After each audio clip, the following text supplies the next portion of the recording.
चला, नमस्कार विद्यार्थी मित्रांनो. मागच्या बऱ्याच दिवसापासून आपण आपल्या वनरक्षक भरतीची एक क्वेश्चन सिरीज चालू केलेली. त्या क्वेश्चन सिरीज मध्ये आपण झालेल्या ज्या काही क्वेश्चन पेपर आहे मागच्या झालेल्या वनरक्षक भरतीचं आपण काय घेते रे, क्वेश्चन अनालिसिस घेते इंग्रजी या विषयाचं, ज्याच्यातून आपल्याला बराचसा आयडिया येतोय की नेमकं कोणत्या टॉपिक वरचे प्रश्न येत आहे, कोणत्या प्रकारचे प्रश्न येत आहे आणि कोणत्या टॉपिक वरती जवळपास 2 ते 3 प्रश्न विचारले जाते. आता आपण याच्यामध्ये अनालिसिस केल्यानंतर आपल्याला कळालं की जे काही आपले महत्वाचे टॉपिक आहे, आर्टिकल झाला त्याच्यावरती 2 प्रश्न येताना दिसत आहे. आपलं जे काही सेंटेन्स अरेंजमेंट त्याला आपण पॅरा जंबल म्हणत असतो, त्याच्यावरती सुद्धा आपल्याला 2 ते 3 प्रश्न येताना प्रत्येक क्वेश्चन पेपर मध्ये दिसतंय. त्याचबरोबर समानार्थी शब्दावरती प्रश्न आहे, विरुद्धार्थी शब्दावरती तुमचे 2-2 इडियम्स तुम्हाला विचारले जाते. एखाद्या क्वेश्चन पेपर मध्ये पूर्ववर्ब सुद्धा येते. सगळ्यांना आवाज वगैरे व्यवस्थित येतोय का सांगा एकदा? व्यवस्थित आवाज येतोय सगळ्यांना? Clearly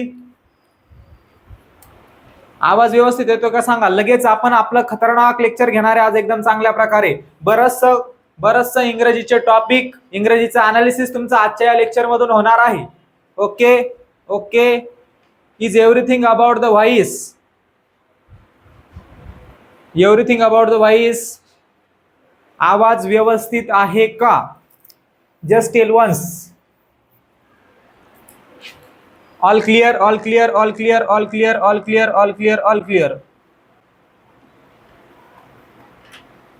okay. चला सुरू करूया. आतापर्यंत आपण आपल्या 11 क्वेश्चन पेपर बघितल्या. 11 क्वेश्चन पेपरचा आपण अनालिसिस घेतलेलं आहे. आज आपण आपली 12वी क्वेश्चन पेपर बघणार आहे इंग्रजीची. कोणत्या विषयाची रे? इंग्रजीची. आपण 12वी आज क्वेश्चन पेपर बघणार आहे. त्याच्यामधला पहिलाच प्रश्न आपला कशावरती आलेला आहे?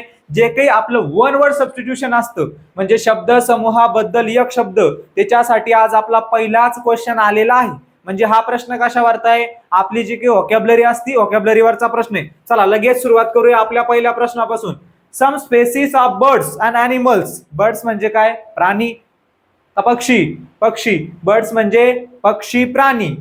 R no longer in existence. No longer in एक्झिस्टन्सचा आपल्याला वन वर्ड सबस्टिट्यूशन विचारलेला आहे. म्हणजे हा एक शब्द प्रयोग दिलेला आहे, शब्द समूह दिलेला आहे आणि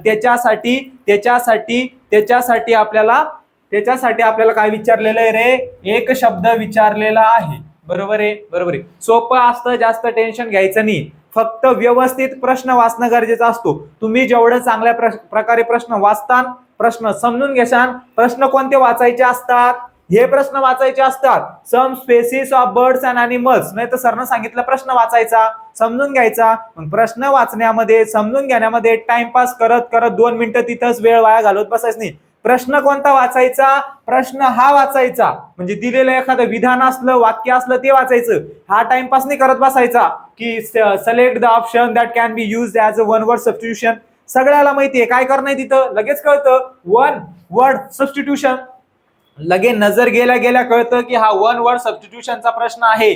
कशाचा प्रश्न आहे? वन वर्ड सबस्टिट्यूशनचा प्रश्न आहे. लगेच कळतं. मग तिथं टाइमपास फालतूपणा करत बसायचं नाही. डायरेक्ट कुठे यायचं?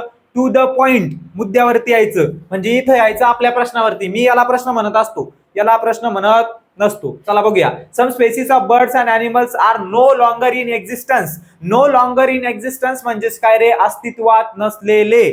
कसे नसलेले? अस्तित्वात नसलेले. म्हणजे कसं? दुष्ट झालेले का नष्ट झालेले? नष्ट झालेले म्हणजेच अस्तित्वात नसलेले. त्याला आपण काय म्हणत असतो? No longer in existence. म्हणजे त्यांच्या ज्या काही प्राणी आहे, प्राण्यांच्या आणि पक्ष्यांच्या काहीतरी अशा जाती आहे म्हणे की ते आता दिसत नाही, लुप्त झालेला आहे. बरोबर आहे, नष्ट झालेला आहे असं पूर्ण वाक्याचा अर्थ होतो. मग त्याच्यासाठी एक शब्द समूहासाठी शब्द कोणता असणार आहे? तो असणार आहे एक्सटिंक्ट. एक्सटिंक्टचा सुद्धा तोच अर्थ होतो. कोणता अर्थ होतो? हा नष्ट होणे किंवा नष्ट झालेले किंवा लुप्त झालेले. बाकीचे ऑप्शन सुद्धा समजून घेणं गरजेचे आहे. आता डॉर्मंट म्हणजे काय रे? ज्या वेळेस आपण फुल दाबून जेवण करत असतो, जेवण केल्यानंतर आपल्याला छोटीशी झोप येते, अशी सक्ती येते आपल्याला. बरोबर आहे, सक्त होतं माणूस, सुप्त होतं माणूस. त्याच्यासाठी डॉर्मंट हा शब्द वापरत असत्या. कोणता शब्द? डॉर्मंट. सुस्ती येत असती बघा, सुस्ती, त्याच्यासाठी आपण डॉर्मंट हा शब्द वापरत असतो. त्याच्यानंतर इनॅक्टिव्ह. इनॅक्टिव्ह म्हणजे काय रे? आपण म्हणतो बघा तो ऍक्टिव्ह आहे. ऍक्टिव्ह म्हणजे कसा? तो चालू आहे, ऍक्टिव्ह आहे. बरोबर आहे. इनॅक्टिव्ह म्हणजे काय? निष्क्रिय करणं म्हणजे काय? समाप्त करणं, बंद करणं, निष्क्रिय करणं. त्याच्यानंतर स्टेराईल. आता स्टेराईल हा शब्द आहे.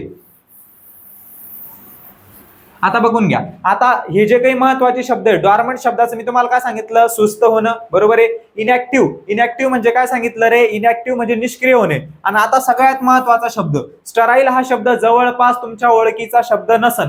मी सांगितलेलं आहे जे ओळखीचे शब्द नसतात, ओके, थोडं स्लो घेऊ, फास्ट होतं येतं. जे ओळखीचे शब्द नसतात त्याच्यावरती जवळजवळ व्होकॅब्युलरी आपल्याला विचारत असतात, ओके. आता स्टराईल या शब्दाचा अर्थ होत असतो बिना कामाचा असणं किंवा नापीक असणं.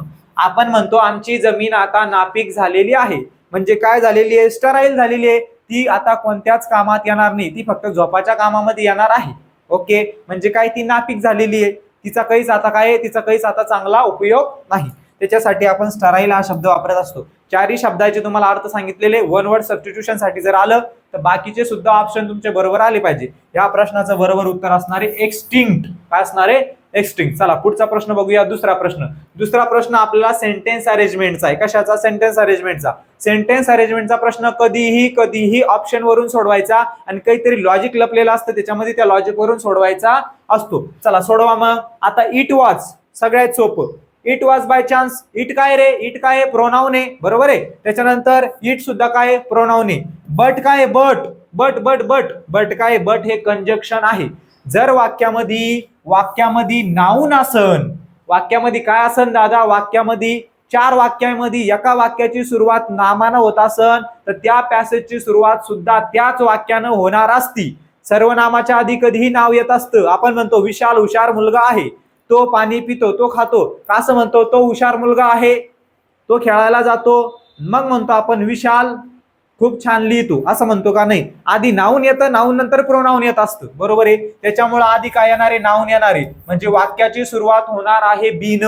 कशानं सुरुवात होणार आहे वाक्याची, बीन. मग सीला म्हणा बाबा तू घरी जाय, सीला म्हणा बाबा तू घरी जाय. दोन ऑप्शन कटले. राहिलं आपलं पहिलं आणि तिसरं ऑप्शन.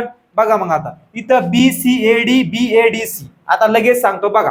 आता बघा, माउल्ट्स म्हणजे काय रे, ऐकलेले कधी शब्द तुम्ही. बुरशी ऐकली असं बघा, बुरशी. आपण म्हणतो काहीतरी लोणच्याला बुरशी लागली, काहीतरी एखादा पदार्थ घाण झाला त्याला बुरशी लागली किंवा गंजलेलं म्हणत असतो. त्याच्यासाठी आपण माउल्ट्स हा शब्द वापरत असतो. माउल्ट्स म्हणजे बुरशी. तुमच्या सिनोनिम अँटोनिम मध्ये येऊ शकतो. त्याच्यानंतर moulds often grow in size are blown about by the wind. काय सांगितलं की ते साईज मध्ये वाढलेले असतात म्हणे, काय, बुरशी, आणि हवेनं ते उडून जातात म्हणे. त्याच्यानंतर पुढे बघूया. It was by chance that such आज अ माउड हॅज ड्रॉप्ड. आता इथं काय सांगितलं की काहीतरी पडतात म्हणे, जे काही बुरशी असतात ते पडतात म्हणे कुठंतरी, drop on the culture prepared by Fleming and party destroyed it. Fleming नावाचा एका सायंटिस्टनं त्या बुरशीवरती काम केलं. लगेच आता काय आलं रे, इंट्रोडक्टरी सेंटेन्स आलं. म्हणजे माउल्ट्स नंतर काय येणार आहे, ए येणार आहे, इट येणार आहे. कारण त्याच्यामध्ये सांगितलं की फ्लेमिंग नावाच्या सायंटिस्टनं त्याच्यावरती काम केलं. मग आता काय काम केलं ते पुढचे सेंटेन्स सांगतील आपल्याला. It was Fleming's alertness. It was Fleming's alertness, curiosity and कीन. आता याच्याबद्दल त्याची काहीतरी काय भावनिकता, काहीतरी क्युरिओसिटी काहीतरी आहे, बरोबर आहे. त्याच्या अगोदर कशाबद्दल सांगितलं ते आपण बघूया. But it had not been known that any of this moulds could destroy bacteria. याच्या अगोदर, कोणाच्या, फ्लेमिंगच्या अगोदर, फ्लेमिंगनं त्याच्यावर संशोधन करण्याच्या अगोदर कोणाला माहित नव्हतं की ती एक बॅक्टेरिया आहे. ती काय, any of this moulds could destroy bacteria. म्हणजे बॅक्टेरियाला ते काय करू शकतं, नष्ट करू शकतं, डिस्ट्रॉय करू शकतं, असं वाटत असतं, बरोबर आहे. चला बघूया मग याचं बरोबर उत्तर काय असणार आहे, BADC असा याचा बरोबर क्रम असणार आहे. BADC.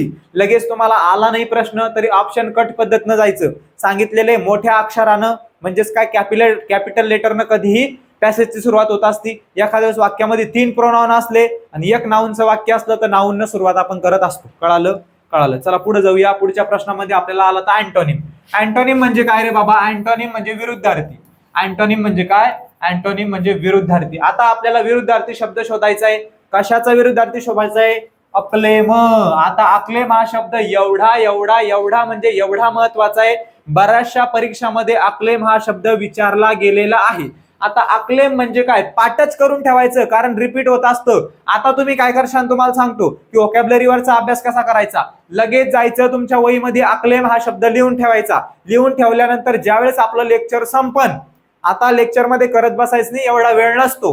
लेक्चर संपल्यानंतर अक्लेम या शब्दाला गुगलवरती टाका किंवा तुमच्या एखाद्या डिक्शनरीमध्ये शोधा. त्याच्यामध्ये टाकल्यानंतर अक्लेम या शब्दाचे जेवढे जेवढे समानार्थी शब्द येतात, त्याचे जेवढे जेवढे विरुद्धार्थी शब्द येतात, सगळे व्यवस्थित एका खाली एक लिहून काढा आणि त्याच रिव्हिजन करा. जवळपास त्याच ऑप्शन मधून त्याच्या रिलेटेड शब्दावरून नवीन प्रश्न तयार होत असतो. परत परत सांगतोय कारण हे PYQ आहे. सेन्स्युअर हा शब्द TCS ना आतापर्यंत 10 ते 12 वेळा विचारलेला आहे. मागच्या झालेल्या TCS भरती, आपली जी काही तलाठी भरती TCS न घेतली त्याच्यामध्ये सेन्स्युअर हा शब्द विचारला होता.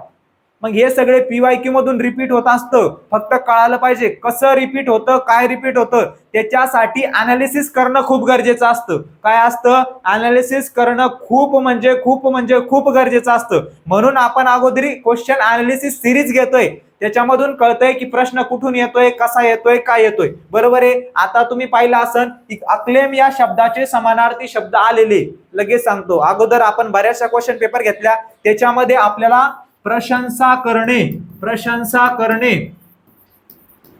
करण्यावरती प्रश्न पडला नव्हता का? पडला होता. कशावरती? फ्रेज. असा फ्रेज असा एक शब्द होता आणि त्याचा समानार्थी शब्द काय होता? प्रशंसा. त्याचा अर्थ काय होता? तर प्रशंसा करणं आलं होतं, आपल्याला विचारलं होतं. बरोबर आहे. त्याचबरोबर ते हटर शब्द होते 2-3, त्याचा अर्थ सुद्धा काय होत होता? प्रशंसा करणेच होत होता. म्हणजे प्रशंसा करण्याचे जे जे काही आपल्या शब्द असतात त्याच्या अर्थाचे ते सगळे तुम्ही पाठ करून ठेवले पाहिजे. मग अक्लेम म्हणजे काय? अक्लेम म्हणजे प्रशंसा करणं. आता प्रशंसा करण्याच्या विरुद्धार्थी इथं कन्फ्युज व्हायचं नाही, इथं गोंधळात पडायचं नाही. आपण दादांनो तेच करत असतो. इथं काय करत असतो? PRAISE. हा, PRAISE. प्रेज म्हणजे सुद्धा प्रशंसा करणं. मागच्या झालेल्या क्वेश्चन पेपर मध्ये आला होता दादा हा शब्द, तू जाऊन बघून घे एकदा, मी फेकत नाही. हा शब्द आलेला होता. म्हणजेच कशाचा आहे तो शब्द? याचाच आहे. हे दोन्ही समानार्थी शब्द झाले. मग हेच करायचं आहे, हाच अभ्यास आपल्याला करायचा आहे की नेमकं अक्लेमचे कोणकोणते समानार्थी शब्द आहे, कोणकोणते विरुद्धार्थी आहे, सगळे पाठ करून ठेवायचे, सगळ्याचं रिव्हिजन व्यवस्थित करायचं. ओके. मग याचा विरुद्धार्थी विचारलेला आहे. कधी कधी आपण याचा समानार्थीच लिहून टाकतो आणि ते एवढे हुशार असतात की याचा समानार्थी सुद्धा ऑप्शन मध्ये दिलेलाच असतो. म्हणजे त्याचा भाऊ सुद्धा तिथं असतोच. मग आपण डायरेक्ट त्याच्या भावाकडे जातो, पण आपलं उत्तर चुकलेलं असतं. इथं सगळ्यात महत्वाचं पाहायचं की अँटोनिम आहे का सिनोनिम आहे. अँटोनिम आहे का सिनोनिम आहे, काय विचारलेलं आहे ते पाहणं गरजेचं असतं. विरुद्धार्थी विचारला, अक्लेम म्हणजे प्रशंसा करणं, त्याचा विरुद्धार्थी असणार आहे सेन्स्युअर. सेन्स्युअरचा अर्थ होत असतं निंदा करणं, एखाद्यावरती टीका करणं की बाबा हा चांगला नाहीये, हा लय घाण आहे, हा असा असे, त्याला काही येत नाही, तो ढ आहे ढ. म्हणजेच काय? एखाद्यावरती आपण टीका करत असतो किंवा त्याची निंदा करत असतो किंवा अपमान करत असतो. सेन्सियर शब्द खूप महत्वाचा आहे, भरपूर वेळा विचारला गेलेला आहे. बरोबर आहे.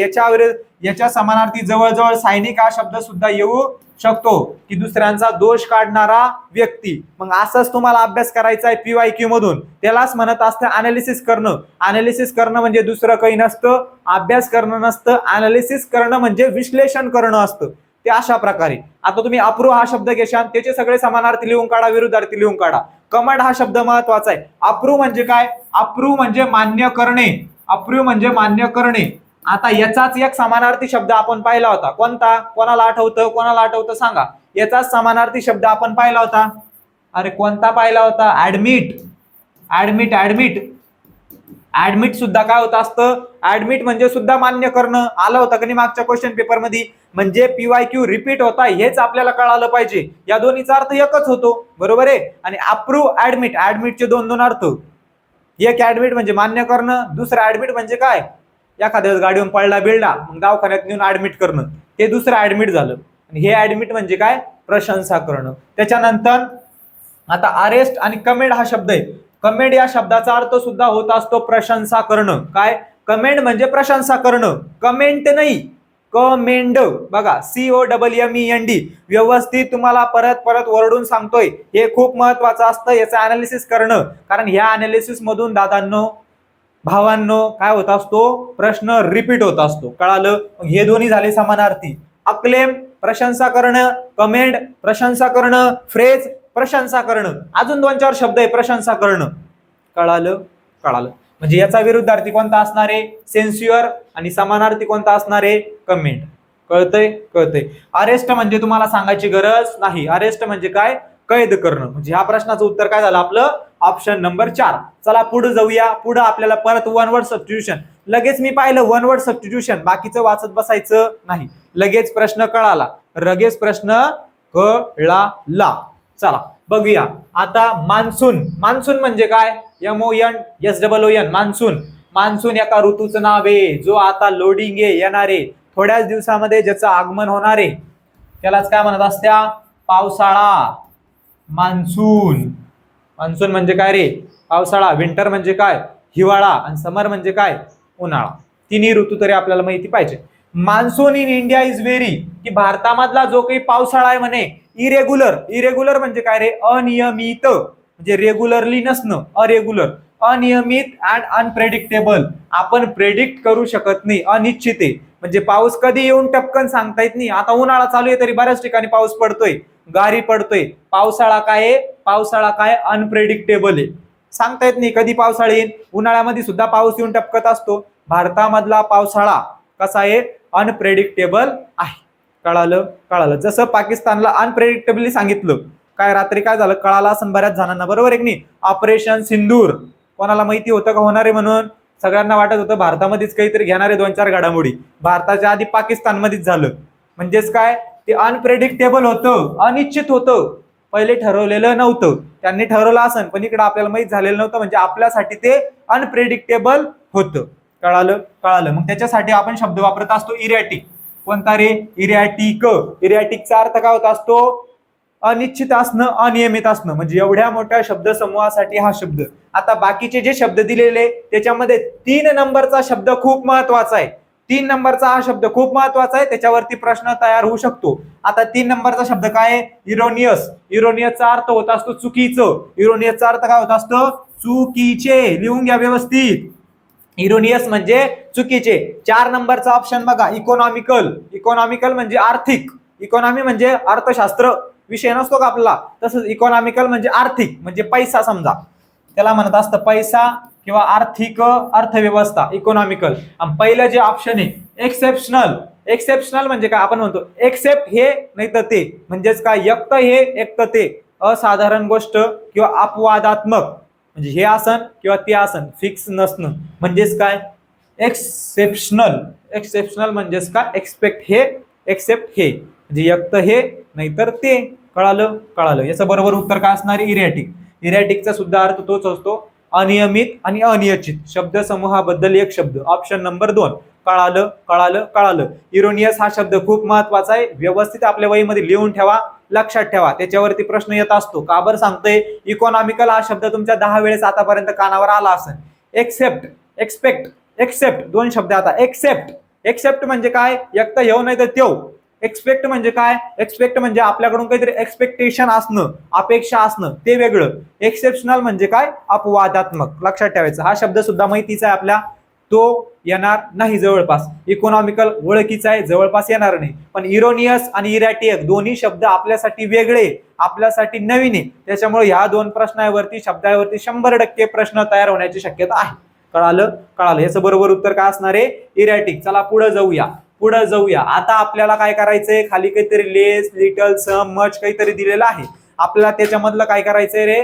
आपल्याला त्याच्यामधला एक बरोबर शोधायचा आहे. बघा मग आता, select the most appropriate. Select the most appropriate option to fill in the blank. खाली 4 ऑप्शन दिलेले, 4 ऑप्शन मधलं एक ऑप्शन चूज करायचे की ते इथं बरोबर बसणार आहे. कुठं? इथं जागा यायची. आता चला, अर्थ लावायचा, लगेच उत्तर येत असतं. देर इज नॉट. नॉट म्हणजे काय? नाही. निगेटिव्ह वाक्य. कशावरून कळालं? नॉट या शब्दावरून कळालं की निगेटिव्ह वाक्य आहे. कसं वाक्य आहे? निगेटिव्ह वाक्य आहे. बघा आता, there is not dash dash time left for the train to depart. की आता गाडी निघणार आहे, ट्रेन निघणार आहे, ट्रेन निघायला जास्त वेळ लागलेला नाही किंवा जास्त वेळ राहिलेला नाही. वाक्याचा अर्थ सांगतो की ट्रेन आता सुटणार आहे, ट्रेन आता धावणार आहे, गाडी आता निघणार आहे, गाडी निघायला आता जास्त वेळ लागणार नाही. मग इथं काय असणार आहे? There is not much time. There is not much. मचचा अर्थ होत असतो जास्त. There is not much time. आता जास्त वेळ राहिलेला नाही. कशासाठी राहिलेला नाही जास्त वेळ? गाडी निघण्यासाठी, ट्रेन जाण्यासाठी. डिपार्ट म्हणजे काय? निघणं, म्हणजे सुरू होणं, त्या याच्यावरून प्लॅटफॉर्मवरून गाडी सुरू व्हायला सुटायला जास्त वेळ राहिलेला नाही. इथं जर नॉट शब्द नसता तर इथलचे सगळे पर्याय इथं आले असते, मच सोडून. इथं नॉट शब्द आहे त्याच्यामुळे लेस येणार नाही, लिटल येणार नाही आणि सम सुद्धा येणार नाही. आता लगेच सांगतो, लेस म्हणजे काय? लेस म्हणजे कमी, लिटल म्हणजे थोडे, सम म्हणजे थोडंसुक म्हणजेच काही.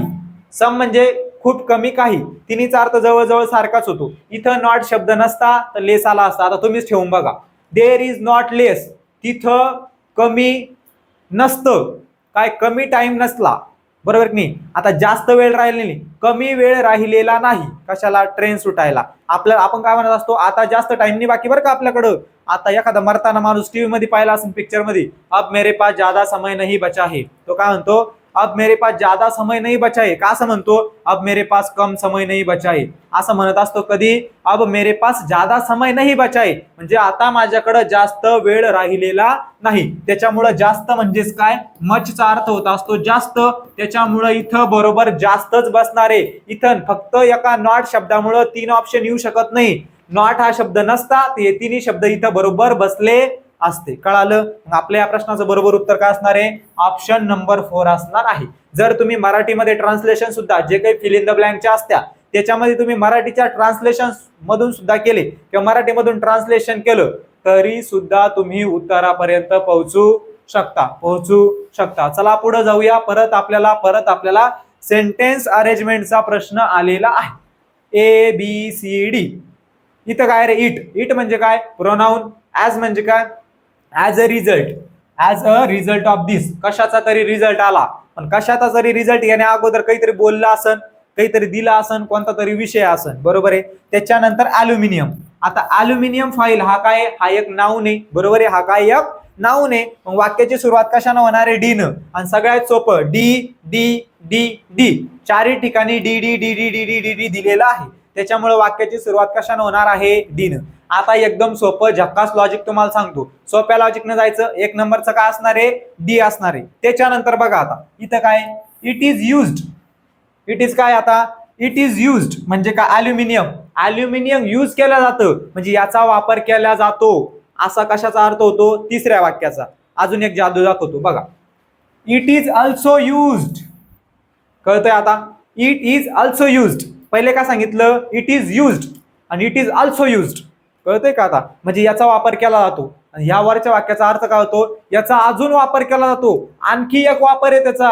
म्हणजे पहिला वापर सांगितला डी नंबरच्या का सी? पहिला वापर सांगितला, उपयोग सांगितला सी नंबरच्या वाक्यामध्ये. त्याच्यानंतर लगेच ऑल्सोचं वाक्य येत असतं सांगितलेले. म्हणजे हे याच्यासाठी वापरला जातो. लगेच माझा वापर याच्यासाठी केला जातो. लगेच आपण काय म्हणतो? माझा वापर आणखी इथं सुद्धा केला जातो. म्हणजे सी नंतर ए वाक्य येणार आहे. ए नंतर सी येणार नाही. ए नंतर सी येणार नाही. सी नंतर ए येणार आहे. म्हणजे लगेच कळालं. युज्ड नंतर ऑल्सो युज्ड.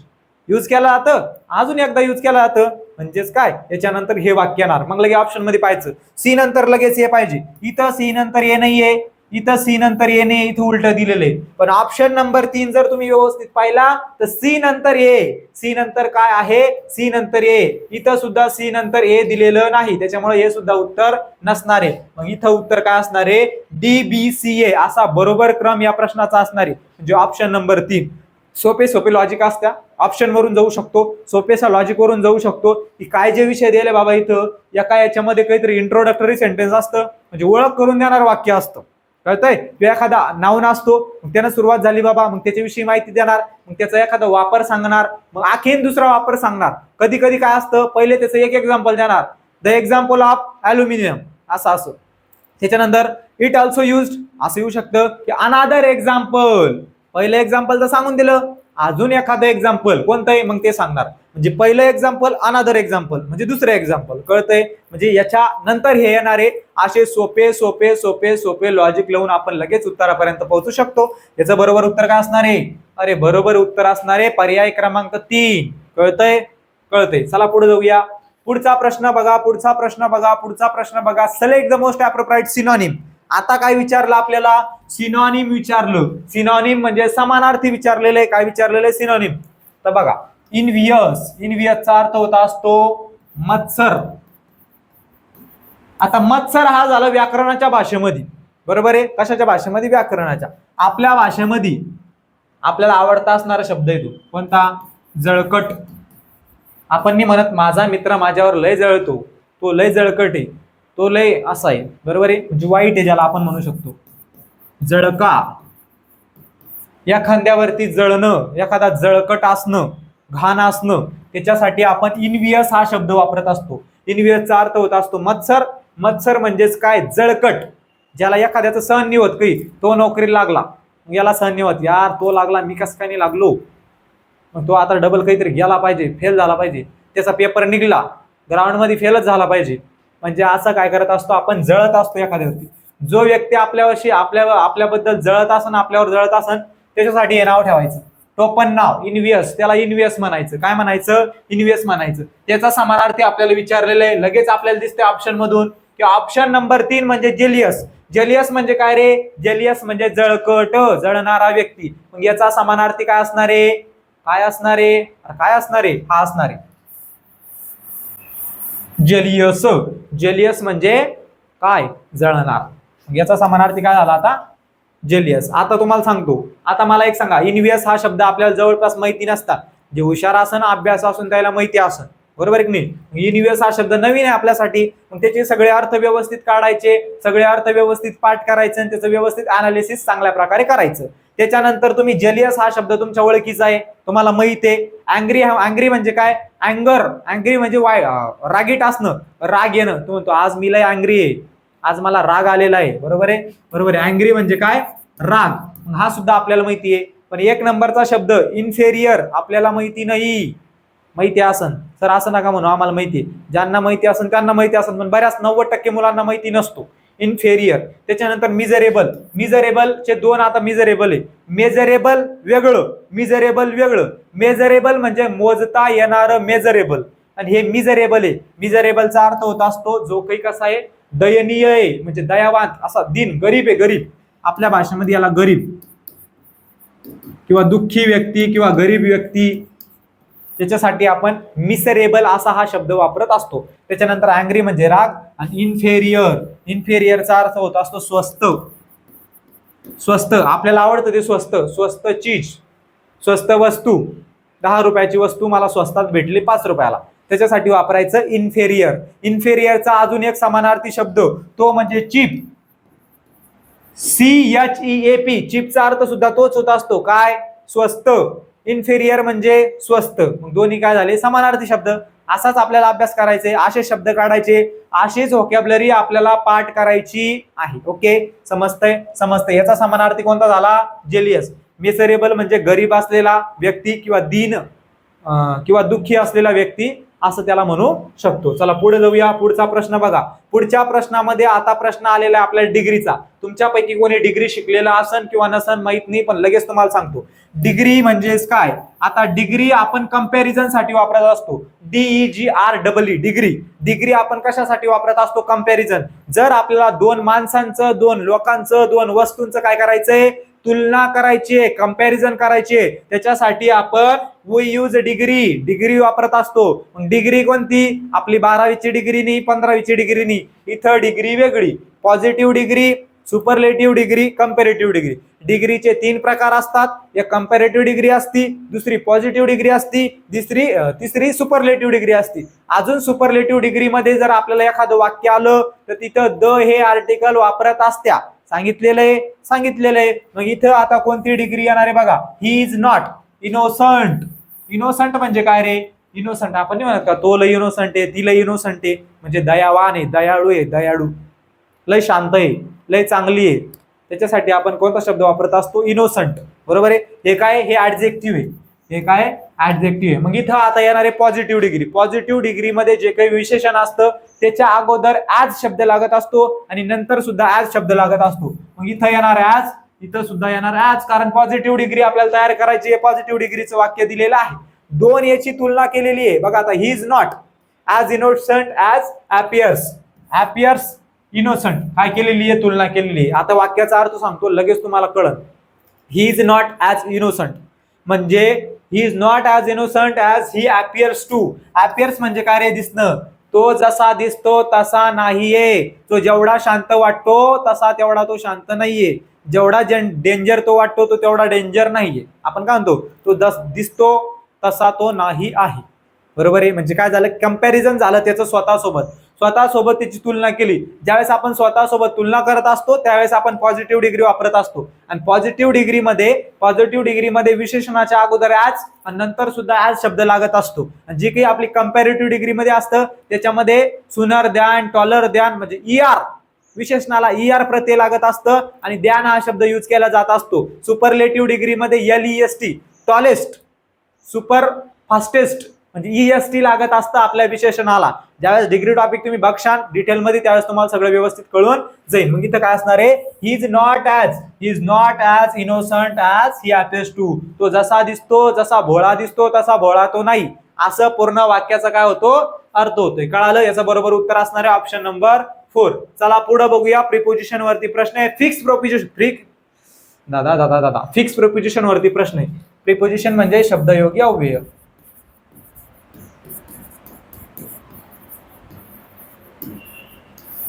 फिक्स प्रिपोजिशन वरती प्रश्न आहे. शी इज मॅरिड. तिनं लग्न केलं. कोणासोबत? अ डायमंड मर्चंट म्हणजे काय रे, अगोदर शब्द आला होता सांगितलं होतं. मर्चंटचा अर्थ होत असतो व्यापारी, डायमंड म्हणजे हिरा.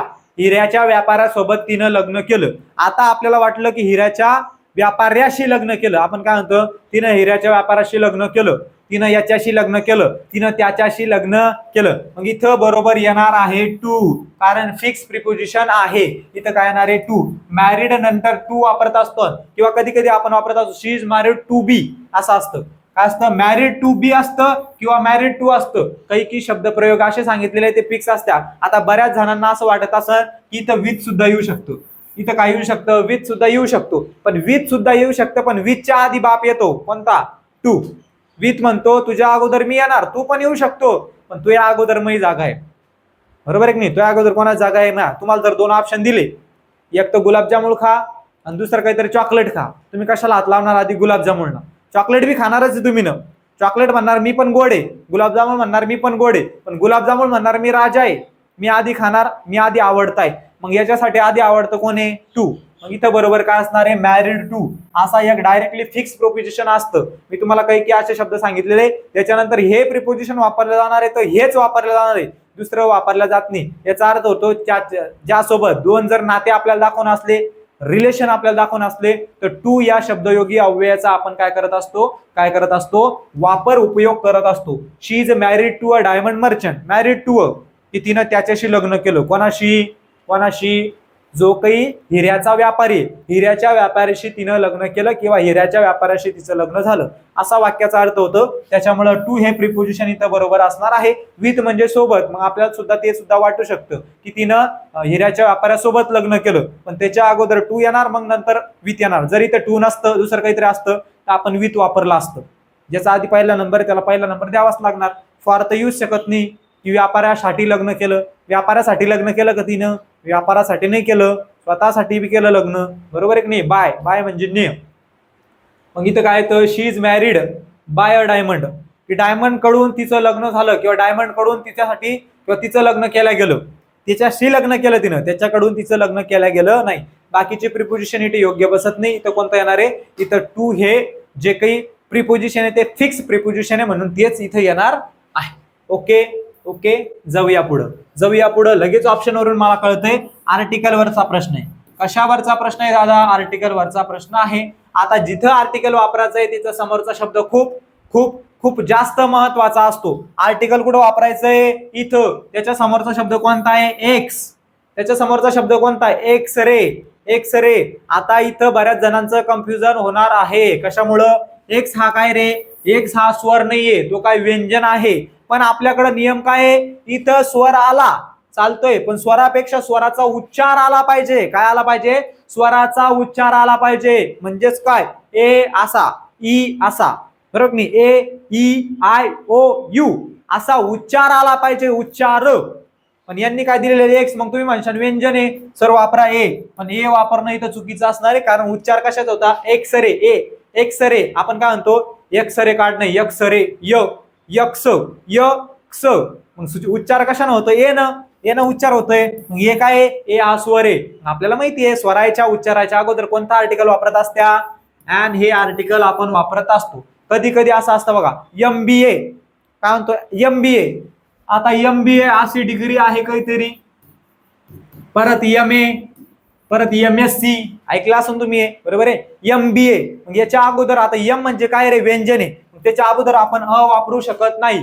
उच्चार कशाचा होतोय? यम, MBA, य म्हणजे काय? स्वर आहे. मग MBA, MA ज्या काही डिग्री आहे त्याच्या अगोदर अँड हे आर्टिकल वापरल्या जात असतं.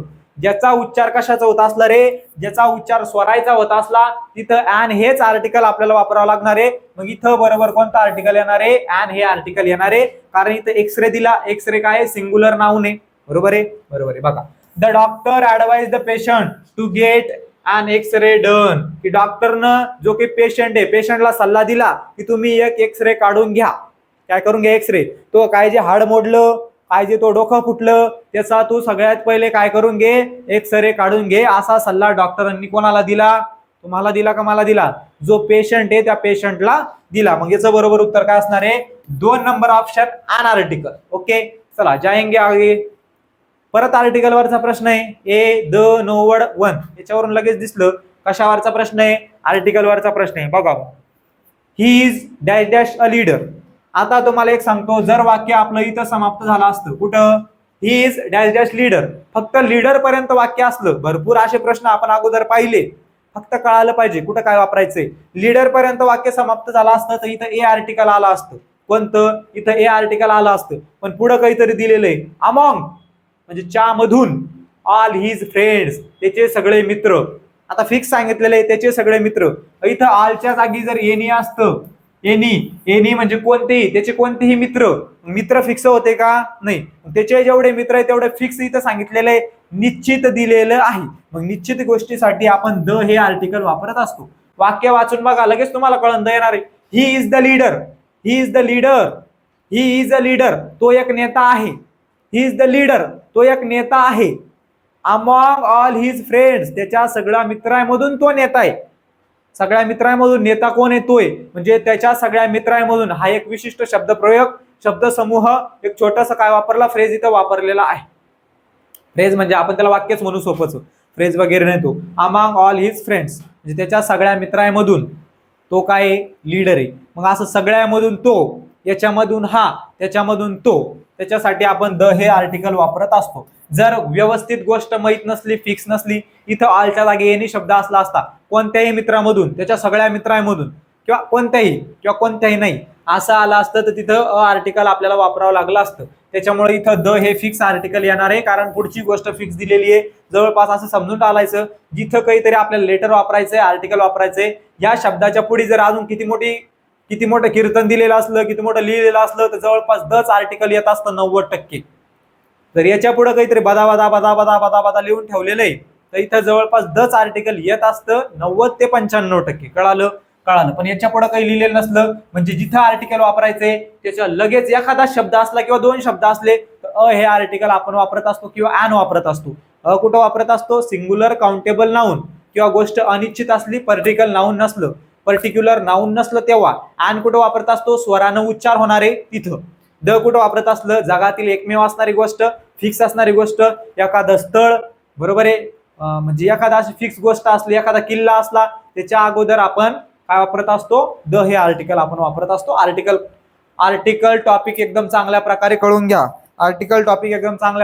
घ्या. कारण बरेचसे प्रश्न TCS त्याच्यावरती विचारते, जास्त फोकस त्याच्यावरतीच आहे. याचं बरोबर आपलं उत्तर काय असणार आहे? द हे आर्टिकल असणार आहे. चला पुढे बघा. आता स्पेलिंग इररचा प्रश्न आहे. कशाचा? Spelling error.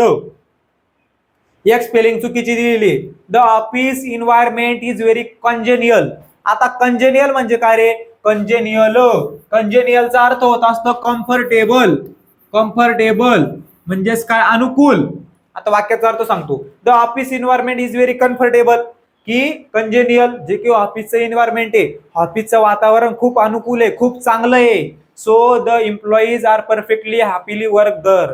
की जे काही वर्कर आहे, जे काही तिथं काम करणारे लोक आहे, त्याला काम करायला मजा येते, काम करायला आवडतं, काम करायला खूप सोपं जातं, कारण वातावरण एकदम झाडं निसर्गरम्य वातावरण आहे, त्याच्यामुळं असं वाक्याचा अर्थ होतो. पण जर तुम्ही कंजेनियलची स्पेलिंग पाहिली तर इथं चुकीची दिलेली आहे. कंजेनियलची स्पेलिंग अशी असती, CONGENIAL असतं. काय असतं? NIAL असतं. तिथं काय दिलेलं आहे? NEAL दिलेलं आहे, पण NIAL अशी स्पेलिंग असती कंजेनियलची, त्याचा अर्थ होत असतो अनुकूल. बरोबर आहे. ऑप्शन नंबर 4 आपलं उत्तर असणार आहे, कारण त्याच्यामध्ये कंजेनियलची स्पेलिंग चुकीची दिलेली आहे. बरं एखादा शब्द गायब असतो, एखादं लेटर गायब असतं, एखाद्यामध्ये एखादंच लेटर चुकीचं दिलेलं असतं, चुकीचं यूज केलेलं असतं, ते आपल्याला व्यवस्थित बारीक लक्ष देऊन सोडवायचं असतं. आता इथं इन्व्हायरमेंट हा शब्द सुद्धा चुकीचा असू शकतो. इन्व्हायरमेंट म्हणजे काय? इन्व्हायरमेंट म्हणजे वातावरण, चुकीचं असू शकतं. बरोबर आहे, बरोबर आहे. परफेक्ट. एम्प्लॉईज हा शब्द सुद्धा चुकीचा असू शकतो. म्हणजे जे महत्वाचे शब्द आहे ते पाहिजे की त्याच्यामध्ये काहीतरी चूक असते. एम्प्लॉईज महत्वाचा शब्द आहे, इन्व्हायरमेंट महत्वाचा शब्द आहे, कंजेनियल महत्वाचा शब्द आहे, पण तो चुकीचा लिहिलेला आहे, त्याच्यामुळे तिथं काय असणार आहे? स्पेलिंग एरर असणार आहे. चला पुढे बघा, पुढे परत स्पेलिंग एररचा प्रश्न आहे. जर आपण याच्यामध्ये पाहिलं, he did not realise the gravity. दादा रे दादा, दादा रे दादा, जे सायन्स शिकत असेल त्याला लगेच कळालं असेल. ग्रॅव्हिटीची स्पेलिंग अशी असती, GRAVITY. ग्रॅव्हिटी म्हणजे गुरुत्वाकर्षण. 10वीला शिकले असेल तर ग्रॅव्हिटीची स्पेलिंग तुम्हाला माहितच असेल. गुरुत्वाकर्षणचा नियम, गुरुत्वाकर्षण काय असतं, ज्याला आपण ग्रॅव्हिटेशनल फोर्स म्हणत असतो. शिकले असेल 10वी मध्ये असताना. ग्रॅव्हिटी म्हणजे काय? ग्रॅव्हिटी म्हणजे गुरुत्वाकर्षण. आपल्या पृथ्वीमध्ये गुरुत्वाकर्षण दडलेले. असा पेन फेकल्यानंतर खालीच काबर येतो, वर काबर जात नाही उडून? कारण पृथ्वीमध्ये गुरुत्वाकर्षण आहे. सर आपलं इंग्रजीचं लेक्चर आहे, इंग्रजी विषय सायन्स विषय नाही, फक्त सांगतोय ग्रॅव्हिटी आलं म्हणून. ग्रॅव्हिटी म्हणजे काय? गुरुत्वाकर्षण ज्याला आपण म्हणत असतो. ग्रॅव्हिटीची स्पेलिंग आहे ना इथं चुकीची दिलेली आहे, ई त्यानं एक्स्ट्रा ऍड केला. मग आपलं बरोबर उत्तर काय असणार आहे? ऑप्शन नंबर 3, कारण त्याच्यामध्ये ग्रॅव्हिटीची स्पेलिंग चुकीची दिलेली आहे. कळतंय? कळतंय. चला पुढे जाऊया. Child's play. आता आपल्याला इडियम आला, वाक्यप्रचाराला, आणि वाक्यप्रचाराचा बरोबर असलेला आपल्याला काय शोधायला सांगितला? बरोबर अर्थाचा आपल्याला शोधायला सांगितलं. बघा आता चाइल्ड्स प्ले, वाक्यप्रचार आहे चाइल्ड्स प्ले. आपल्याला आता याच्यावरून वाटतं चाइल्ड्स प्ले म्हणजे काय? लहान मुलाचा खेळ.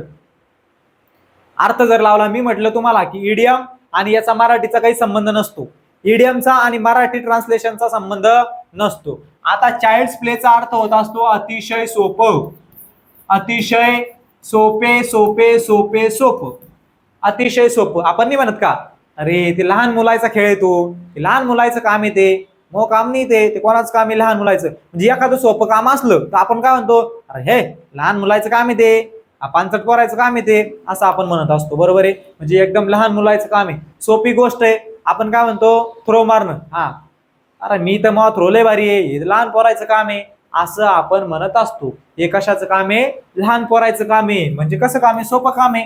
लहान पोरं सोपंच काम करणार आहे, आता सध्या अवघड काम करताय. बरोबर आहे की नाही? चाइल्ड्स प्ले म्हणजे अतिशय सोपं. त्याचा समानार्थी काय असणार आहे मग? Something easy. समथिंग इझी म्हणजे काय? काहीतरी सोपं. याचा अर्थ सुद्धा तोच होतो, अतिशय सोपं. आणि याचा अर्थ अर्थ सुद्धा तोच होतो, अतिशय सोपं. कळालं? हे दोघं असणारे समानार्थी. Something pretty. प्रिटी म्हणजे काय रे? प्रिटी हे मुलींसाठी वापरलं जात असतं. Something pretty, the girl is so pretty. ती मुलगी खूप सुंदर आहे. कशी आहे? सुंदर आहे. मग प्रिटी म्हणजे काय? प्रिटी म्हणजे सुंदर, नाहीतर वापर छान. Rahul is so pretty. Pretty फक्त मुलीसाठी वापरत असत्या. मुलाला जर सुंदर म्हणणे बाबा तर हँडसम वापरत असत्या. जसं मुलीला ब्युटिफुल वापरत असत्या, परत मुलीला प्रिटी वापरत असत्या जर सुंदर म्हणायचंय तेव्हा. तर मुलाला सुंदर म्हणायचंय तर हँडसम वापरत असत्या. नाहीतर म्हणशान बाबा की she is so pretty boy, Rahul is a pretty boy. Pretty हा शब्द मुलांसाठी वापरत नसतात. लक्षात ठेवायचं. कशासाठी? फक्त मुलींसाठी वापरत असत्या. मुलांसाठी वापरत हँडसम वापरा. Rahul is a handsome boy. कळालं? कळालं. याचा अर्थ होत असतो सुंदर. कसं? सुंदर. त्याच्यानंतर समथिंग सॉफ्ट. सॉफ्ट म्हणजे काय रे? सॉफ्ट म्हणजे मऊ, काहीतरी मऊ असणं. बरोबर आहे. या दोन्हीचा आणि या दोन्हीचा अर्थ जुळत नाही, याचा आणि याचा अर्थ जुळतो. समथिंग इझी सोपं, चाइल्ड्स प्ले काहीतरी सोपं, अतिशय सोपं. शेवटचा अर्थ महत्वाचा आहे. आता त्याचा अर्थ तुम्हाला मी सांगितलं होतं. चीप हा शब्द आता सांगितला होता का नाही? चीपचा अर्थ काय होत असतो? स्वस्त. चीपचा अर्थ काय होतो? स्वस्त असणं. आपण म्हणत नाही का याचा लय भाव आहे, हे लय स्वस्त आहे. बरोबर आहे की नाही? मग ते स्वस्त. समथिंग स्वस्त. समथिंग चीप याचा अर्थ होत असतो काहीतरी स्वस्त असणे किंवा काहीतरी स्वस्त असणं, कमी किमतीचं असणं, त्याला आपण काय म्हणत असतो, समथिंग चीप. याचं बरोबर उत्तर काय असणार आहे समानार्थी, समथिंग इझी. आता इथं बाकीचे तर सोपे सोपे, पण चीप शब्द महत्वाचा आहे. समथिंग चीप म्हणजे काय, कारण ते आपल्याला अननोन आहे जवळजवळ थोडंफार, म्हणजे स्वस्त असणं. चला पुढे जाऊया. शेवटचा प्रश्न बघा आपला, महत्वाचा प्रश्न आहे. परत वाक्यप्रचार आहे, वाक्यप्रचारावरती प्रश्न आला. आता बॅक स्टेअर्स इन्फ्लुएन्स. इन्फ्लुएन्स म्हणजे काय रे, इन्फ्लुएन्स म्हणजे प्रभाव. इन्फ्लुएन्स म्हणजे काय, प्रभाव. इन्फ्लुएन्स म्हणजे काय, प्रभाव. एखाद्याचा आपल्यावरती प्रभाव पडलेला असतो, बरं मी आपण म्हणतो हा हे याच्यावरच गेलो, हे त्याच्या पप्पावर गेलो, हा दोघं तुम्ही भविष्य आहे. आता तो असा वागतो आणि तू त्याचा भाऊच, तू बी तसा वागतो असं म्हणत असतो. म्हणजे त्या व्यक्तीचा आपल्यावर काय पडलेला आहे, त्या व्यक्तीचा आपल्यावरती प्रभाव पडलेला आहे. Okay okay okay okay. तुमचे जे काही डाऊट्स असतील ते आपण शेवटीला 2-5 मिनिटांमध्ये डिस्कस करू. ओके चला बघा. बॅक स्टेअर्स इन्फ्लुएन्स म्हणजे काय रे, गुप्त प्रभाव. कसा प्रभाव, गुप्त प्रभाव, सेक्रेट प्रभाव ज्याला आपण म्हणत असतो. याचा समानार्थी काय असणार आहे मग, सेक्रेट इन्फ्लुएन्स. म्हणजेच काय, सेम याचा अर्थ एकच होतो. बॅक स्टेअर इन्फ्लुएन्स म्हणजे गुप्त प्रभाव, गुप्त ठेवलेला प्रभाव. तसंच याचा अर्थ सुद्धा तोच होतो, सेक्रेट म्हणजे कसं, गुप्त, रहस्यमय, गुप्त प्रभाव. हे दोन्ही झाले समानार्थी. खाली सेक्रेट हाईडआउट. सेक्रेट हाईडआउट म्हणजे काय रे, गुप्त जागा. याचा अर्थ काय होत असतो, गुप्त जागा, म्हणजे जी जागा कोणाला माहित नाही ती जागा. त्याच्यानंतर क्विक स्केप म्हणजे काय, लवकर सुटून जाणं, लवकर पळून जाणं, सुटका करणं, जल्दी जल्दी सुटका करणं, जल्दी जल्दी पळून जाणं, निघून जाणं, त्याच्यासाठी क्विक एस्केप. आणि वर्दी इन्फ्लुएन्स. वर्थी इन्फ्लुएन्स म्हणजे काय, योग्य प्रभाव, योग्य प्रभाव. आता चारही याचे ऑप्शनचे तुम्हाला व्यवस्थित अर्थ सांगितलेले. या प्रश्नाचं आपलं बरोबर उत्तर काय असणार आहे, ऑप्शन नंबर 2, ऑप्शन नंबर 2 असणार आहे. ओके समजले सगळे प्रश्न व्यवस्थित डिटेलमध्ये आपण अनालिसिस आता करून घेतलेलं आहे. सगळ्यांना जवळपास समजलं असेल, एकदम चांगल्या प्रकारे अनालिसिस करून घेतलेलं आहे. सगळे शब्द सांगितले. तुम्ही जी काही व्होकॅब्युलरी असती, सिनोनिम, अँटोनिम वगैरे काय जे असतं त्याचा एकदम चांगल्या प्रकारे आपल्याला अभ्यास करावा लागणार आहे. त्याच्यावरती बऱ्याचदा आपल्याला प्रश्न येताना दिसणार आहे. आणि आता TCS आपली भरती घेणार आहे, जास्त दिवस आपल्याकडे नाहीये, लवकर ऍड येण्याची शक्यता आहे. त्याच्यामुळं जेवढा तुम्ही आता अभ्यास करत असाल, 2 तास म्हणा, 3 तास म्हणा, 4 तास म्हणा, अभ्यास आता आपल्याला वाढवावा लागणार आहे. 10-10 वर्ष, 2-2, 5-5 वर्ष मेहनत करण्यापेक्षा 2-3 महिने गाढवासारखी अभ्यास करा, गाढवासारखी मेहनत घ्या. कारण की आता अभ्यास केला 2-3 महिने, त्याचा तुम्हाला आयुष्यभर फायदा होणार आहे. नंतर ना अभ्यास करायचं टेन्शन. एकदा का तुम्ही जॉबला लागले, नंतर काय गरज अभ्यास करायची, मग सगळं काढून फेकायचं डोक्यातून, एकदम शांत होऊन जायचं, शांत डोकं. आता तुमच्या डोक्यामध्ये गणित घुसलेलं आहे, बुद्धिमत्ता घुसलेली आहे, इंग्रजी तर इथं डोक्यावरती येऊन बसलेलं आहे, मराठी डोक्यात घुसलेले. त्याच्यामुळं तुम्हाला मी सांगतोय काय करायचं, आता 2-3 महिने एकदम दाबून मेहनत करायची. आपण करत नसतो, मी सुद्धा ज्यावेळेस अभ्यास करतो त्यावेळेस असंच म्हणतो की आज आपल्याला 15 तास अभ्यास करणे, आज 20 तास अभ्यास करणे, आज असं करणे तसं करणे. डबल गाडी जैसे ते वैसे मार्गावर येत असते. पण कुठंतरी थोडाफार फरक पडत असतो. स्वतःला समजावा, कुठून मोटिवेशन आणा स्वतःमध्ये की हे दिवस परत येणार नाही. भरती यायची जास्त वाट पाहू नका, नाही तर बरेच मुलं भरती याची वाट पाहत असत्या. ऍड आल्यानंतर मी अभ्यास सुरू करणार, ऍड आल्यानंतर मी तास वाढवून तेव्हा अभ्यास सुरू करणार, आता फक्त लेक्चर करण आणि एक्स्ट्रा माया मनानं अभ्यास करणार नाही. पण ऍड अशी येती लगेच अशी चालली जाते भुरकून, ऍड आली लगेच पळून गेली, आपलं सिलेक्शन तसंच राहिलं, आपण घरीच राहिलो, असं होत असतं. त्याच्यामुळे ऍड कधी येणारच आहे बाबा. आता नाही येणार आहे, जून मध्ये नाही आली, एप्रिल मध्ये नाही आली, जून मध्ये तरी येईन, जून मध्ये नाही आली, जुलै मध्ये तरी 100% येईन.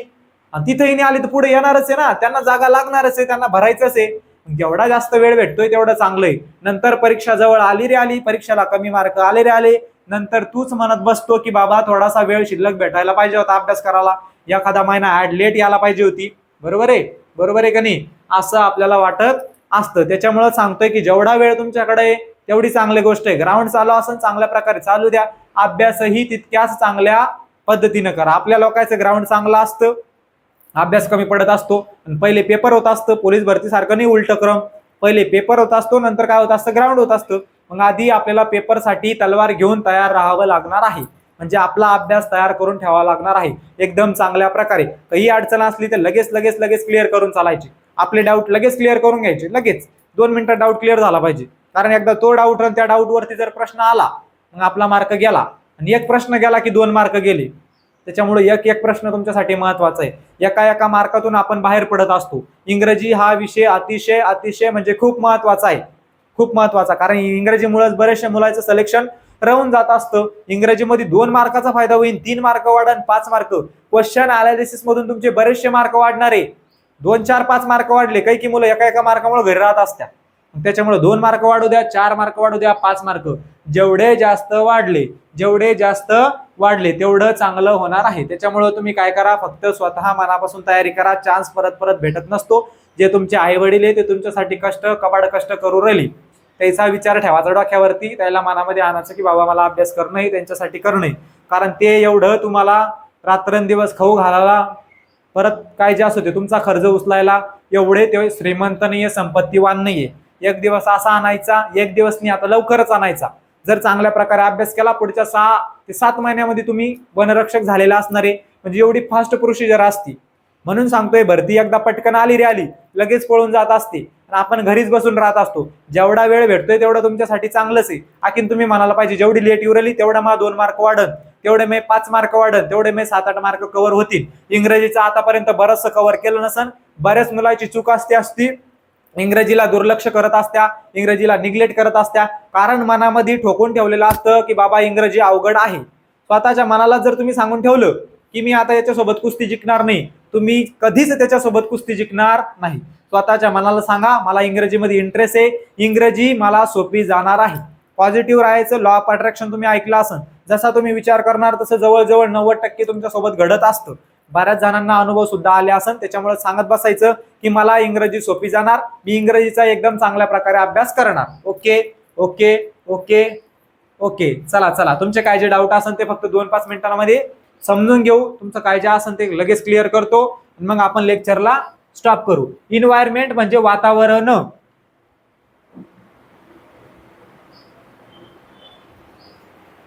ग्राउंड सुद्धा करा,